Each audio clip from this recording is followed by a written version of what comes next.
Good morning, students. Now let us proceed in chapter number 5, the metallic and non-metallic properties of the elements. Now let us perform the activity 5.9. Examine the elements of third period and classify them as metals and non-metals. On which side of periodic table do you find the metals and non-metals? Now see the modern periodic table on page number 86.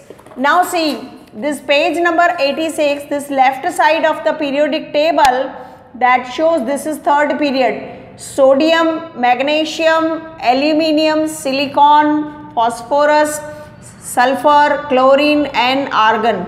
So here sodium, magnesium means the left side, aluminium, all these are metals. Green color, that is the metal. Now silicon, that is pink color, that is the semi-metal, metalloid. Neither some of the properties of metals and some of the properties of non-metals. Now yellow color, that is phosphorus, sulfur, chlorine and argon, they are non-metals. So in short, in this activity we can say on the left side of modern periodic table all are metals and middle that is semi-metals, and right side all are non-metals. Now we can see the metal like sodium and magnesium are towards the left hand side of the periodic table, while the non-metal like sulfur, chlorine, they are found on the right side of the periodic table. In the middle we have silicon, which is classified as semi-metal or metalloid because it exhibits some properties of both metals and non-metals. Now in modern periodic table you have seen the zigzag line that separates the metals from non-metals, and the borderline elements are boron, silicon, germanium, arsenic, antimony, tellurium and polonium. All these are intermediate in properties and they are called metalloids or semi-metals. Now you can see in the modern periodic table the pink color zigzag line, that is semi-metals. As you have seen in chapter number 3 that metals tend to lose the electron while forming the bonds, and they are electropositive in nature.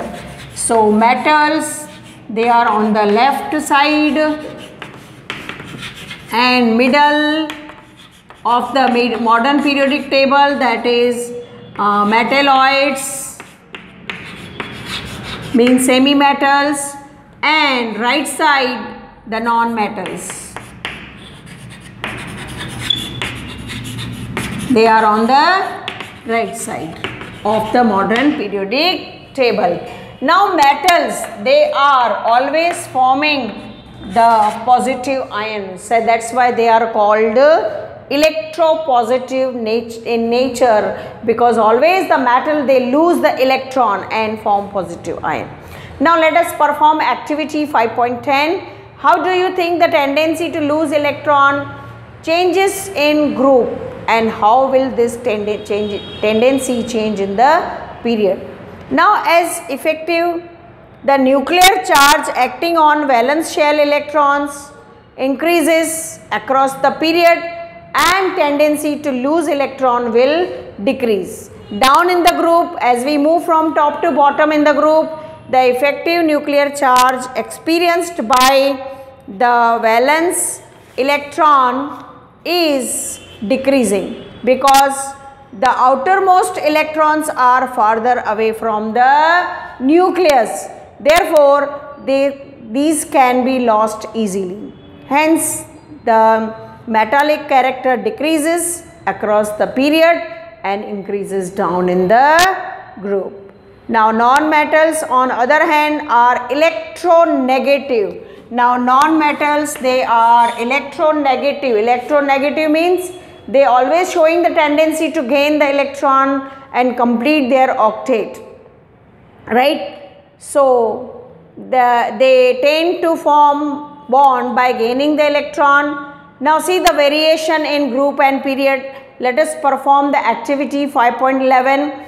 How would the tendency to gain electron change as you go from left to right in period and from top to bottom in the group? As attained, the electronegativity shows the non-metals are found on the right hand side of the periodic table towards the top. So it attains also the help to predict the nature of oxides formed by the elements, because it is known to you that oxides of metals are basic and non-metals are acidic in nature. Today we are going to complete this chapter. If you have any doubt, you can ask me in doubt session.